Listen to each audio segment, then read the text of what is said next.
Okay, hello. Welcome, everybody. It's episode 37.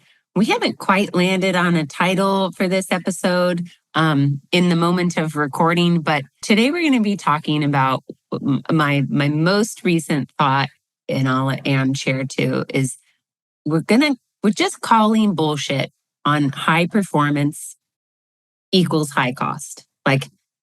It does not have to mean that. We were having a really juicy, we'll choose a couple of adjectives: spirited, impassioned, feisty, Anne likes that word, conversation asynchronously before we got on here together about the language around performance, high performing. It's like, what is our drive? What is our ambition? What does it mean and look like and feel like to be somebody who wants a fuck lot of things, Mm-hmm. And also, I'll speak from my perspective. I'm unwilling to accept that it has to cost me my health, my mental health, my physical health, my emotional health, my family, my relationships, or even my fucking time. See, I'm clearly feeling feisty. It's like, so we're talking about high performance and what does it mean and how do we minimize the cost? What else are we talking about today, Anne? There's some other layers in there. Well, I think one of the layers is, if you have been listening to Chantill and I for a while, you know that we do not always agree. We are not all on the same page all the time. And so that's why we're having a bit of a feisty conversation. And it's because, we know each other well. We have been through phenomenal times. We've been through some challenging times, and we are committed to our collaboration. And we are committed to us each following what we love, because that's what we got into business for ourselves anyways, because we both love what we love. And sometimes what we love is slightly different.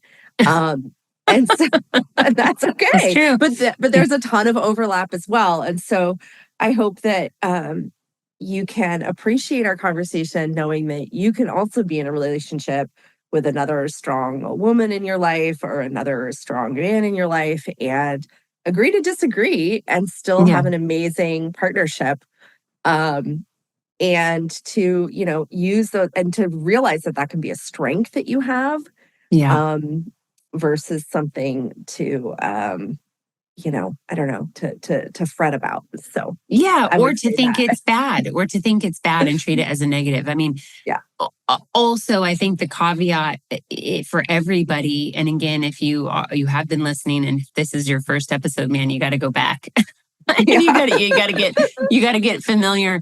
But it is because Anne and I are constantly intentionally co-regulating, and we are aware of our nervous systems and how they're triggered and how they're driving behavior. And we can say, hey, I don't know what's happening over there, but here's how it's feeling over here, or here's how it's feeling over here. So look out for this from me. We have a lot of, when you're able to cultivate a relationship that is based on nervous system awareness, it's so much richer. You can give each other so much more grace, and you just get waylaid by the typical stuff. You recover very quickly, you repair very quickly, you can laugh at yourselves, you can enter into discourse, even when it's passionate and slightly heated, without feeling like it means something bad is happening. So it's really fascinating. And it's just such a rich experience, honestly, and I love that we can do that, and that we can then get on a podcast and, really enjoy being together. That's, absolutely. we have as rich and intimate of a relationship as any other kind of, relationship in our lives. And so it feels good to be able to take care of it. I think really that might just be what's in process and what's in progress. I think that's perfect. Me too. Yeah. It's definitely top of mind this morning.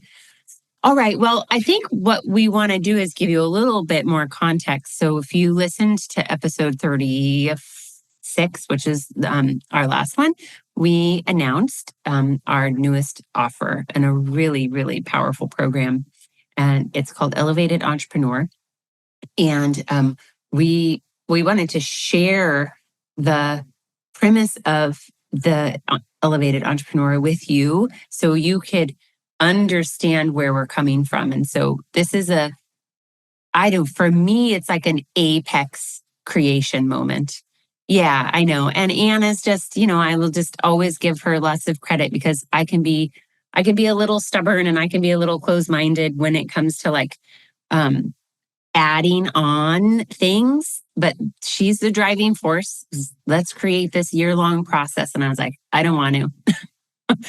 And yet she did convince me, which she often does. And I'm so glad she did because I just have enjoyed every second really of creating it, even the tedious moments. So we're going to share with you what it is. And then that's going to give you some context as to why we're talking about high performance, high achieving, and what it means and what the cost does not have to be. So Elevated Entrepreneur is a year-long, it's the only year-long program of its kind. It's Polyvagal informed. It's a process where you're going to learn and practice the exact tools to unleash the intelligence of your nervous system so you can expand your ambition and your impact without sacrificing. I almost just want to put a period right there, but it really like specifically is without sacrificing your physical health, your mental health, your emotional health, while also discovering how to make joy-seeking behavior a part of your everyday experience, whether it's in your personal life or your professional life. Anne just wrote a beautiful piece around work-life balance, which you should search up, and maybe I'll link to it in the show notes. And then our last episode, we were talking about joy-seeking behavior. So this is really exciting. And as we are reaching out to people and talking to people and enrolling people in this program, I think we're just always in this curiosity about like, who is it for, right? How are they talking about their experience? What's the language? And how do we speak that language better and better and better and better? Because, it is a process of understanding like who's going to benefit. So we talk about this program as being ideal for people who have a lot of capacity and want to sustain their capacity. So this is my language. This when I think about it, it's like I want a lot. I want a lot from my business. I want it to be creative. I want it to be rich and full and dynamic and diverse. I want it to be flexible. And I want to be able to travel, ride my motorcycle all over the world, spend meaningful time with my kids, all the things. So for me, it's like the ultimate quest is to expand or maintain my capacity without giving up my health, right? And also enjoying it. Like not like, because I do think this is a very patriarchal, very masculine concept. It's like that's just been handed down. And so many people are experiencing it, is that the higher performing you are, the higher achieving you are, the more you want, the more you do, that the cost is overwhelm, anxiety, alcoholism, like all the things, that like overdependence on substance, whether that's, prescribed or not, like, or just not liking it, feeling resentful. And that is definitely an experience I have had. And I just am no longer willing to accept that is the way it has to be, because it's not like that for me most days anymore. So that's the jumping off point. And then we have some divergent ideas about performance and high performing. So I'm going to turn it over to you, Anne, and let you jump in wherever you'd like and all that. Yeah, absolutely. Absolutely. I think for me, like I've always been high achieving, and it was kind of tricky for me to own that growing up in Northern California, where being chill and going with the flow was like, was sort of the apex of the best identity you could have. at the time that I was sort of forming my identity a bit. Mm-hmm. But then I was raised by East Coast parents, which I didn't really understand until later. I was like, why do I always fit in here? But I've just always had like a very, very strong drive for whatever reason, wanting to go really big. And I've had some opportunities in my life to do that. And it's those opportunities aren't over. I want to keep having those times and those chances.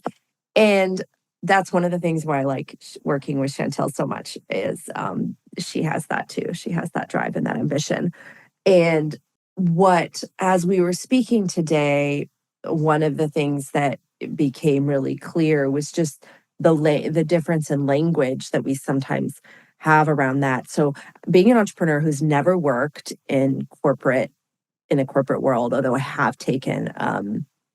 have worked for companies for project based, but I have not been in the daily, I suppose, grind of corporate America. So when I think of performance, I think of all the efficiencies that I've experienced as being a small business and as being a small business owner. And I think of how that well oiled machine I've absolutely had to build from the ground up without having examples because I haven't been in a corporate environment long enough to pick up big examples of systems and structures. And so for me, when I think of high performance, well, I guess I don't have a bad connotation towards high performance. I'm pretty like, yeah, I want to be high performance, but within my own entrepreneurial way. Mm-hmm. But if I had been in maybe corporate meetings where people were talking about high performance from like if I was having a lot of perhaps like, older men speak to me about high performance, I would be like, you don't understand my life. Like, you don't understand where I've come from. Mm-hmm. And so I resonate, I think, a little bit with that term of high performance, but and when I think of high performance, I think of systems and strategies and a team member because we have a great team right now. I'm so thankful that is anticipatory, that helps you move forward, but that pushes you a little bit too because I love that. I love to be deeply supported and a little bit pushed by my team just so that I can show up as my best. And the other way I found that when I was really working for myself and just improving or like raising rates with clients I'd work with one-on-one, and all of a sudden I'd be like, well, I have to really show up at my absolute best self instead of coast on my laurels, which you can do after a while once you've established yourself in your domain. So that's where I'm at with the high performance thought. Yeah. I mean, I think I don't have resistance to the language high performance or high performing. I mean, I do consider myself a high performing human being. I mean, I do have a pretty extreme capacity most days for really living a life that is fluid.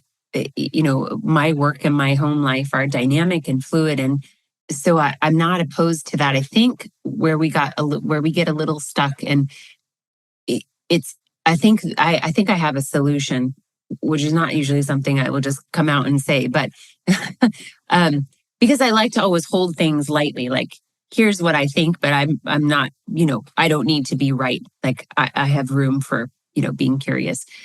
Is that it is okay to want to perform better in your life. Like that is a very valid, very powerful desire, right? To be a high performing individual. I think it doesn't totally sit with me on a cellular level, but as a concept, I'm all about it. I think what I would say is this particular program, the Elevated Entrepreneur, is specifically for people who have that kind of drive toward high performance, and they're looking to figure out a different way, a better way, so that high performance doesn't cost them so much. I mean, that's the long and short of it. mean, as like a step one, how do I maintain or expand my ability to perform at a high level, to achieve at a high level without sacrificing all the things that we've talked about, mentioned already? But then there's a second piece, which is I not only don't want to sacrifice, I actually want to expand my experience of joy and fullness and vitality and vibrance and excitement and like excitement for living, right? So that's part two. Like, don't just get to neutral, as Anne would say. Like, don't just get to regulated. Like, now I'm neutral and I'm steady and I'm here. It's like, well, now we've got to raise the ceiling on our capacity to experience flow, contentment, happiness, like whatever the language is that you use to express feeling really good. We want to expand our performance in that direction too, right? Not just building or creating or moving up the ladder, right? Or making more money. Like, we want all those things. But there's also this other aspect of I also want to be able to go outside between calls and like really rest and really relax and really be present to watch my incredible garden come to life. You know, it's springtime here and it's incredible. And I think those are the moments that get lost and diminished and not just overlooked, but like they get like clouded when we are just high performing with that high cost. Absolutely. And it reminds me of a conversation we were having with some of our clients in a course launching program that we engage in called the Embodied Course Creation Program. But we were asking some of our course creators to really think about expanding joy. And one of them just had a moment where they're like, I just don't think, like they said it was really hard. It was really hard for them. I just don't think like that. And there was like a little bit of sadness there, or a little bit of like a nostalgic sort of just a sadness of like, what has been lost because I have not operated in that way. Yes. And I just immediately connected with her because that is exactly how I was for a very long time. Yeah, I've had that experience too. Yeah. Yeah. And I think for me, because I also have in my life been challenged with persistent pain, like on and off, it comes and goes. And in those periods where it's on, so maybe if you're someone who either maybe you have a chronic anxiety or maybe you have just challenges that just kind of cut, it's like a peeling a layer of the onion. You thought you took care of it in your 20s and then it resurfaces in your 30s and then it resurfaces in your 40s and maybe it'll resurface in our 50s and 60s. But hopefully it will start being that less and less impact. And I've definitely seen that with the nervous system work. But it's this idea that the joy-seeking behavior is that ability, like you said, to step into your garden. And so as I circle back to the concept that I was speaking about, is if you have something in your life that comes up again and again, that you just see it come up, I think we can develop a pattern of absolute avoidance. So the challenge comes up, whether it's a health condition, whether it's, mental health, physical health, or just an issue you have to deal with in your life. And sometimes the way that you handle it, which is sometimes worthwhile, is to avoid. Like even, I mean, I think in any condition, avoidance is sometimes an okay momentary way to handle it. A temporary strategy. Yeah, right. A temporary strategy, but not one you want to hold on to for forever. Right. And what can happen is then that avoidance behavior always keeps you only maybe getting to neutral. So I want to avoid X so that I can maintain neutrality, whatever that neutrality is, whether it's like a basic level of health or a basic level of stress or income or whatever. Right. So I'm done suffering. Yes, right. Yeah. The absence of suffering. But the absence of suffering does not mean joy, right? Right. And so that is where I feel like when I was speaking to this, or when I was listening and hearing this client speak, it just was like, what I reached out and said to her was like, hey, I get it. Like, you realize you have not even considered joy seeking behavior in your business and perhaps in other domains, right, of your life. And because goodness, if you have the privilege to run your own business, why the heck not create joy seeking behavior in it? But many of us have the story of, well, it's hard and you work hard and, hard work And equals it takes X. sacrifice. Right. And it takes basically a lot of sacrifice. And if you're lucky, you'll get to neutral within your business instead of the abundance. Or instead of the joy. So I just, if you're listening to this and you're having that feeling, I just want to say, hey, I was there and then I completely I guess I was like a fly on shit. I was like, that is a huge missing piece of my reality and I'm going to shift it.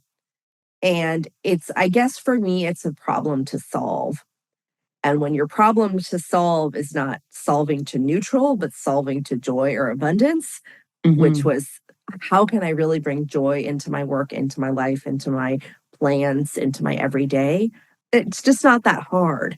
So I just want to share that with people, even if you've had a lifetime of practice of not, or a domain in your life where you have not leaned into that capacity. It's an exciting opportunity, and a door can just be opened. Yeah. I also want to position it this way, which is you might intellectually believe still as you're hustling, right, to like build your life and expand your life and your work, that when you get to a certain place, it will be possible that you're like, I know when I get here, but then there's another huge mountain to climb. You're like, okay, I know when I get here, I'll be able to rest. I'll be able to enjoy. I'll be able to. That is a real stuck behavioral pattern, right? Of like, this is like, this was my experience I would often have in tandem with the one you're describing, of like not ever even thinking I could have the joy in the moment, right? But like I'm waiting for it once I reach all these goals. There is no once I get anywhere, right? It's like because what I have seen, what I see in people I love and in people we work with is that they have gotten there and now they are stuck in the behavior that they've been in for all these years, and they do not know how to rest. They do not know how to like grow into what they've built, what they've created, right? The financial stability, I've gotten all the things, I've checked all the boxes, and yet I feel listless. I feel like unable to rest. I feel tired. I cannot sleep. I still struggle with anxiety. I'm bored. It's like, those are consequences that we don't realize we're like practicing those behaviors. So when we do get to the mythical place where everything's supposed to change, we actually are incapable because we haven't been cultivating joy seeking behavior all along in the midst of high performance, in the midst of being super driven and ambitious and doing a lot and making a lot of impact. And that is, I think, such a critical part of this program and this endeavor is you got to start right now and you got to practice it right now so that you can not only have all of it right now, but when you get to a place where you think you should be or you're trying to get, it's like, it's it's as good as it has always been. Right? It's like it's like you have to exercise and practice building a capacity for joy if you expect to be joyful in the moment of arriving, wherever it is that you think you are supposed to arrive, which is also just a little bit of a fallacy. It's just every time if you are like us, oftentimes every time you arrive, you're like, this is great. And very next thing. What now? Now I'm going to, go be a flower farmer, which is my dream. Well, I'm wondering, what happens when you practice joy-seeking behavior over time? Does then your concept of arriving and that, I think it goes to away in a way. I'm wondering, because there is must no be some arriving. shifts. Mm-hmm. Yeah. I mean, you have talked about this, and so beautifully. It's like where joy-seeking behavior is not. It's no longer a matter of checking the boxes, like actively trying, but where it's so ingrained that it's just what you do. It's just like you wake up in the morning and you see the beauty, you see the joy, you see the spaciousness, you are in it. So it's like, in my mind, you do over time orient very differently to your life so that you're actually no longer even thinking, I'll be happier when. You're just like, I am really damn happy now, and I'm going to continue to be happy, and my life will continue to be awesome. It's like, I think it's like that. Yeah, it's more emergent. Yeah. And to be really, really clear, the root of all of this is behavior change. And it requires getting to know your nervous system and working with it and being with it and attending to it in the moment, right now, today, and many moments throughout the day, and consistently over time. Like, that's the work, because your nervous system is driving every thought and every behavior that you have. And if you don't know it, you are a victim to it, where you're like held hostage by it, which is the absolute opposite of what is possible. Yeah, and what I would find too is when you get to know your nervous system better, for me, there just seems to be a natural uprising or upwelling of self-compassion, which I didn't find so much when I got to know my body through Pilates. Yeah. There was more of well, it should do this or it should do that because this is what good form is. Or I have found with other self-awareness practices that the self-compassion didn't seem to be as much of a natural expression of the understanding of the self-awareness as much as the self-awareness of your nervous system. So I'd like to share that piece for those of us in our audience who've practiced other senses of self-awareness practices. Yeah.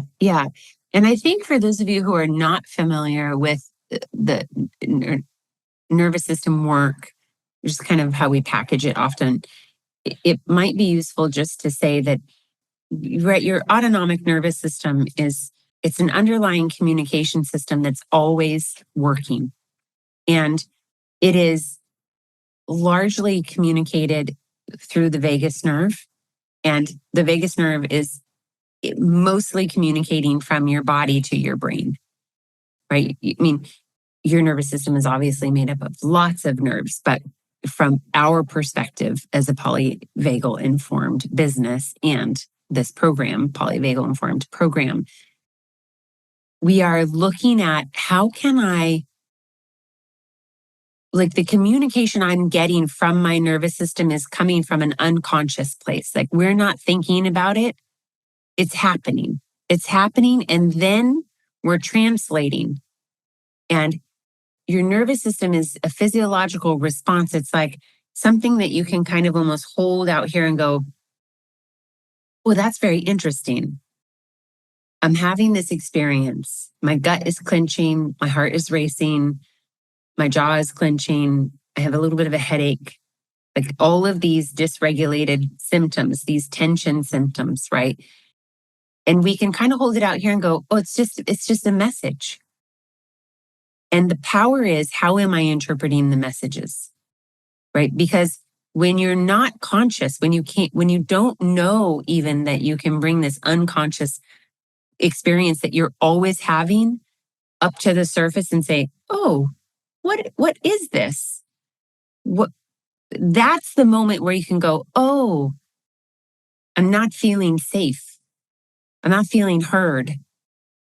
Like I'm feeling defensive because, I'm responding to somebody speaking harshly to me, or that's what I'm interpreting, right? It gives us the space to not just behave based on the meaning that we've always made out of the signals we're receiving, which just keeps us stuck in behavior, right? It gives us an opportunity to like separate and go, oh, this is how my body is responding. And I can create a little space from that so that the irritation or the tension that comes from the body, it is not driving our behavior. And that's how change happens. And that's the basis. That's the foundation. That's the beginning. And that's really what we're bringing to the table in this program. Very specifically for people who are high performing, high achieving. Yeah. Anything else do you want to add, Anne? Just a nice exhale. Yeah, great. Good stuff. Good stuff. Well, I want to close our conversation with reiterating the program. Sharing again, this program is a 12-month process. It's called Elevated Entrepreneur.